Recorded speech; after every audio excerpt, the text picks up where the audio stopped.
আওয়ামী লীগ, জাতীয় পার্টি ইত্যাদি দুটো দলকে বাদ দিয়ে যদি আপনারা হিসাব করেন, বাকি ছোটোখাটো দলের কথা আমি ডিটেল সময়ের অভাবে বলতে চাইলাম না, আমার কাছে আছে, তাহলে 50%-এর বেশি মানুষকে এই এই জাতীয় ঐক্যের ডাক থেকে বাইরে রাখা হয়েছে।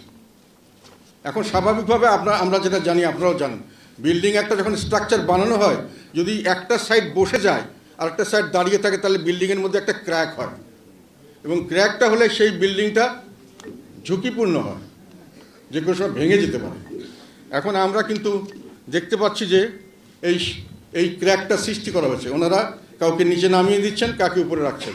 কাজে একটা বৃহৎ অংশ, 50%-এর বেশি অংশকে ওনারা এই ডায়ালগের বাইরে রেখেছে। এই জনসমষ্টিকে রিপ্রেজেন্ট করছে যারা, বা যেই জনসমষ্টির কোনো রিপ্রেজেন্টেশন না রেখে তারা এই ঐক্যের ডাক দিয়েছেন। এটাতে করে আমি মনে করি যে একটা জাতিগতভাবে আমাদের মধ্যে একটা ভুল বোঝাবুঝি, অবিশ্বাসের সৃষ্টি হয়েছে।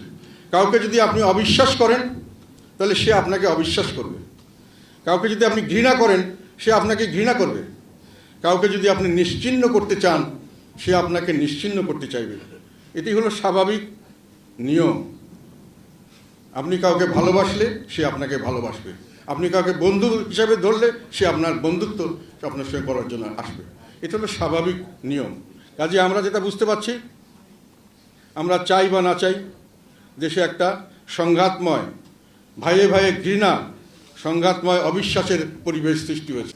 আমরা চাই বা না চাই, দেশের মধ্যে একটি দল, একটি অংশ তারা অবাঞ্ছিত অথবা ঘৃণিত ভাবে ট্রিটেড হচ্ছে, আরেকটি অংশ তারা সবথেকে পবিত্র, ভালো, এইরকমভাবে ট্রিট করা হচ্ছে from the interim government side.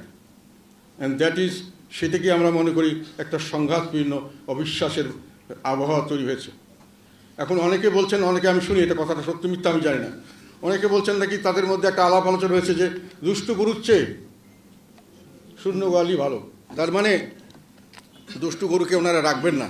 শতকরা 50% লোককে যদি দুষ্টু হিসাবে আপনারা এখন বাদ দিতে চান, তখন আমার একটা কথা মনে আসলো, যেটা এই উদাহরণটা কে কীভাবে নিলেন আমি জানি না, আমার স্বাভাবিকভাবে আমার মনে আসলো যে 71 সালে যখন আমরা বৈষম্য মুক্তির সংগ্রাম বা মুক্তির সংগ্রামের জন্য স্বাধীনতার সংগ্রামে যুদ্ধ করছি, তখন কিন্তু যারা আমাদেরকে এখানে হানাদার বাহিনী হিসেবে পরিচিত, তারা কিন্তু একটা কথা বলেছিল, সেটা হলো এই দেশে আমরা মানুষ চাই না, মাটি চাই, মিট্টি, পোড়া মাটি নীতি।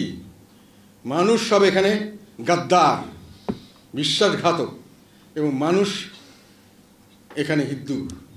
কাজে এদেরকে না হলেও আমার চলবে, আমার ল্যান্ড দরকার। এখন তারপরে কি লোক কি নিঃশেষ করা সম্ভব হয়েছে?